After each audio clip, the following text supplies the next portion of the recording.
Oh my god, I'm gonna lose my mind.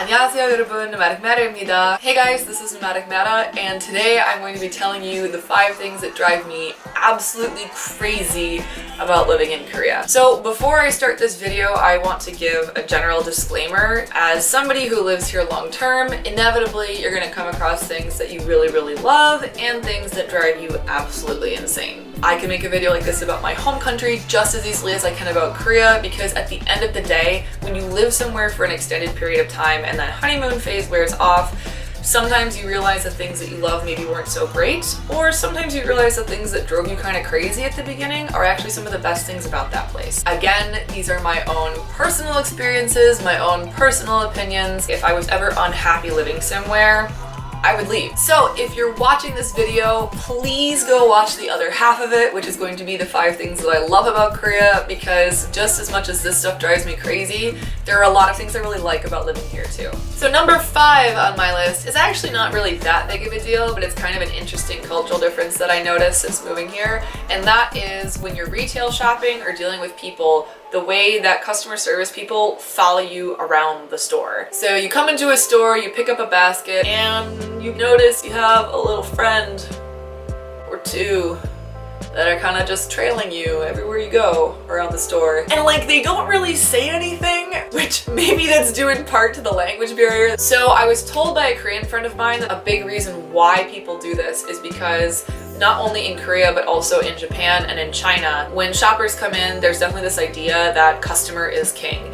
And while we have this in the US too, it sort of manifests itself differently in Korea, because in America, if you're following someone around the store, it's because you think they're about to steal something. Like if I'm shopping in America in an American store and someone's following me around, it not only irritates me, but it makes you feel like somebody thinks that you're about to do something bad. This is not the case here in Korea. For the most part, they're honestly just following you because they're trying to do their job. So if you want to say like, thank you, but I'm just looking, or I'm just window shopping, or like basically imply that you don't need any help, you can just say 그냥 둘러보고 있어요. If you're a tourist, you don't speak a lot of Korean, you don't want to learn Korean, all that's too long for you, you can just say 괜찮아요 or 감사합니다, or both together. 괜찮아요, 감사합니다, which means I'm okay, thank you.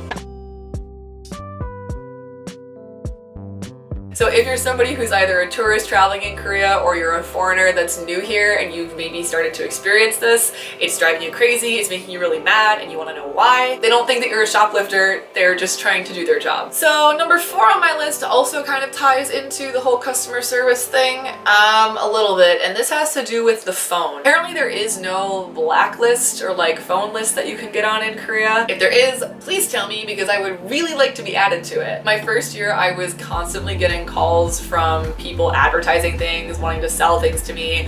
I get texts from people who want to sell things to me. They're kind of just allowed to call and harass people all the time.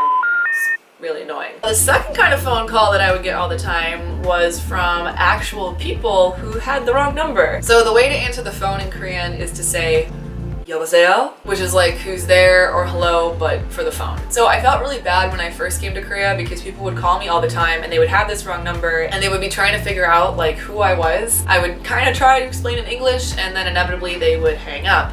Then when I started to learn a bit more Korean and I was proud of my Korean skills, I would answer the phone and then I would say 죄송합니다, 저는 외국 사람이에요. In which case they would realize they had the wrong number and they would apologize and hang up. Then I kind of just got sick of having this conversation because I was constantly getting all these wrong numbers. I think that somebody actually used to have my phone number and switched their phone number and didn't tell people. So I have a contact in my phone that is like 40 plus numbers deep of like wrong number people that are actual Korean people who were trying to call this person who used to have my number, and I just gave up dealing with them. Every time somebody would call and they would have the wrong number, I'd block them and I'd be like, I just, no, I don't want to deal with it anymore. And then I was a bit lazy and I just was like, oh, I'll answer the phone and say hello, because they should realize pretty quickly that they have the wrong number. Now, if I was back in the USA and I was calling somebody and they answered the phone and said hola, I'd be like, oh, this person is not the friend that I am trying to call. Clearly, I have the wrong number, and I would apologize, and I would hang up the phone. For some reason, in Korea,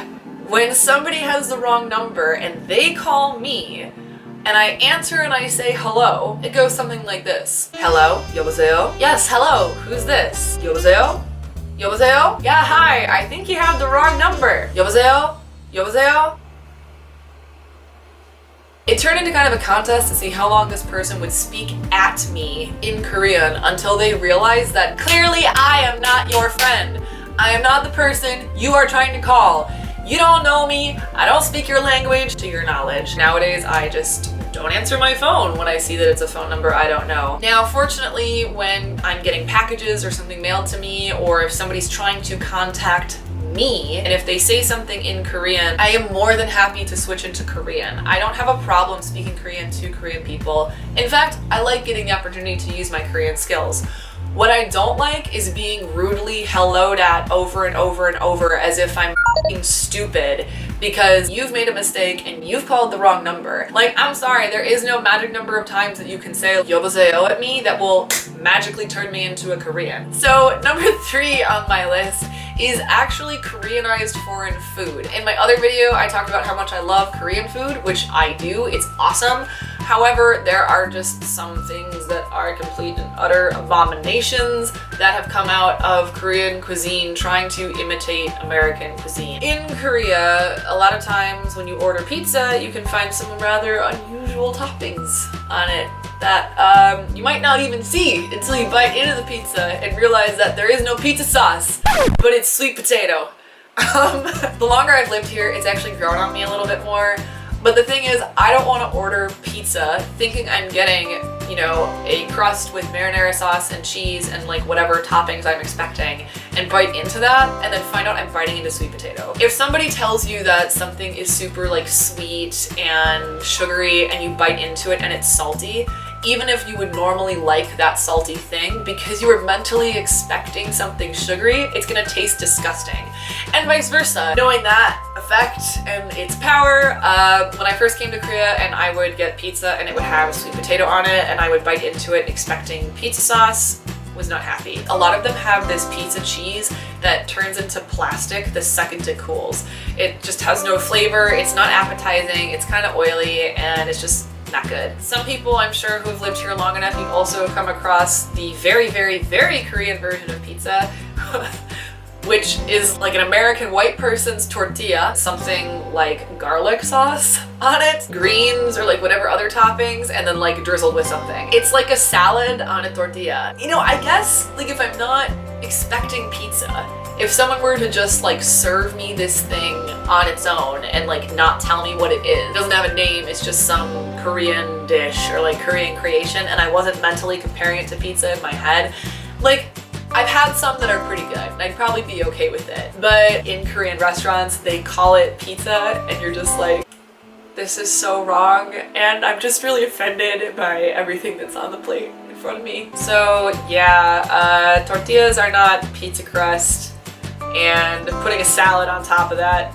does not constitute pizza. Alright, so number 2 on my list is the whole like age hierarchy bull, and this in tandem with queuing in line. Now, I will say, in the 3 years that I've been here, I've noticed a significant improvement in people like lining up, respecting the line, respecting each other's space, which, okay, I know like some foreigners here are gonna be like, that's not true! I get pushed over by ajumas all the time! They just shove right past me! People are so rude! They never wait in line! However, there has been an improvement, but there definitely is this kind of like age hierarchy thing here. Now, to be fair, I'm exempt from this to a degree because I'm foreign, but you know, I really feel for a lot of younger Koreans who are sort of forced through this. A lot of my young Korean friends talk about how unfair it is, how much they hate it, how much it forces them to do things that they really don't want to do or like don't believe in or don't support. It's just something that like the longer I've lived here, the more downsides I see instead of benefits. If you don't know a lot about Korea, age is very, very important. And even if somebody is 1 year older than you, that person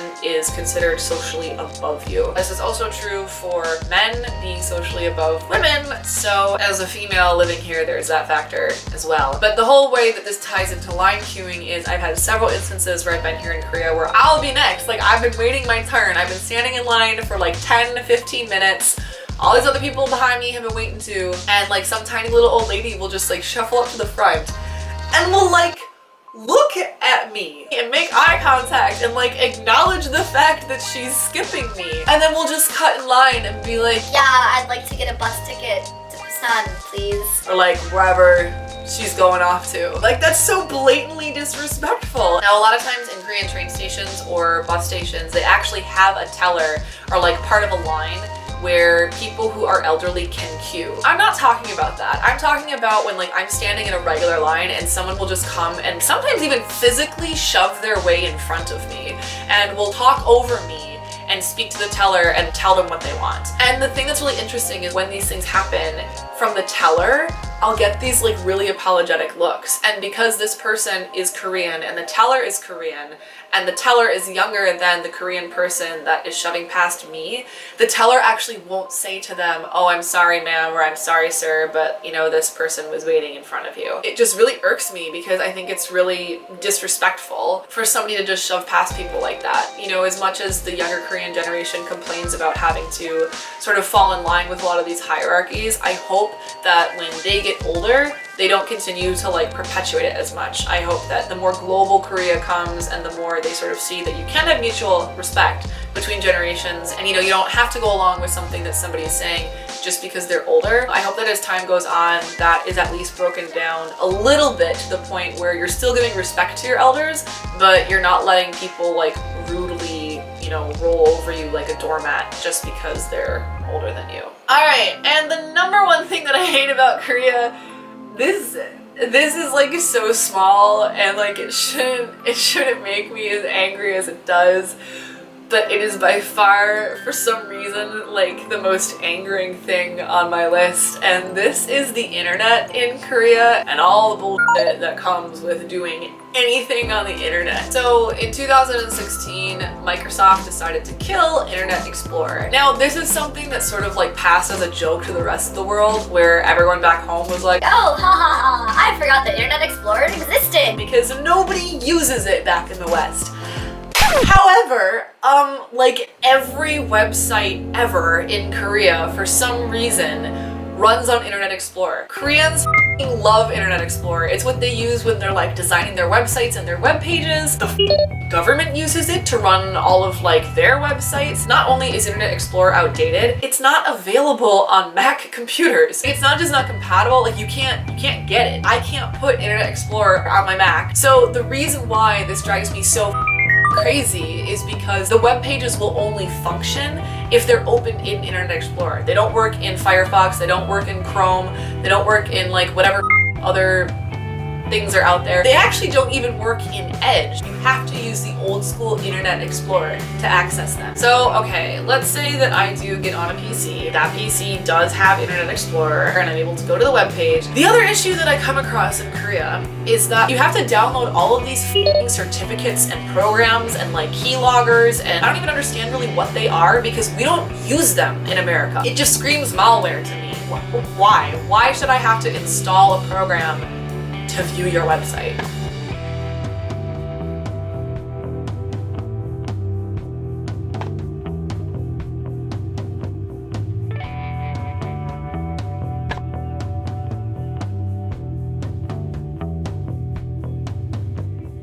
And this is like the norm in Korea. Anyone who's a teacher here and you come in, you have like your school computer, even if you like wipe the computer fresh, the computer ends up being so slow because to basically access any Korean website, especially government websites or like bank websites, anything, they're the worst for this. You have to download these like certificate things or programs or whatever to be able to run it on your computer. They claim it's for safety. It's not even a remotely safe way to protect a website. We've been having issues with hackers essentially taking computers hostage. The whole protection thing and security, whatever, it's not working. Need an update, Korea. Get with the times. Let's go. Drop the Internet Explorer, get on Chrome or Firefox or something and get your together because this is not, it's not cool. It's it's not working. It just, I don't know, it's something that like it really drives me insane. And as a country that consistently has this reputation for having some of the fastest internet in the world, having all this crap on your computer totally counteracts all of the great like internet speed that we have access to here. Anyway, so those are the 5 things that I hate about Korea, that drive me insane about living in Korea. So please take this video with a grain of salt. These are just like my own personal rants on things that drive me nuts after living here for 5 years. Don't take any of these things to mean that I don't like living in Korea or that I'm not happy. Like I said, there's another component to this video that has the flip side, so please make sure you go and watch both. Anyway, thanks for watching. Hopefully you found this video interesting, or at least maybe entertaining, and I will see you in the next one. Bye!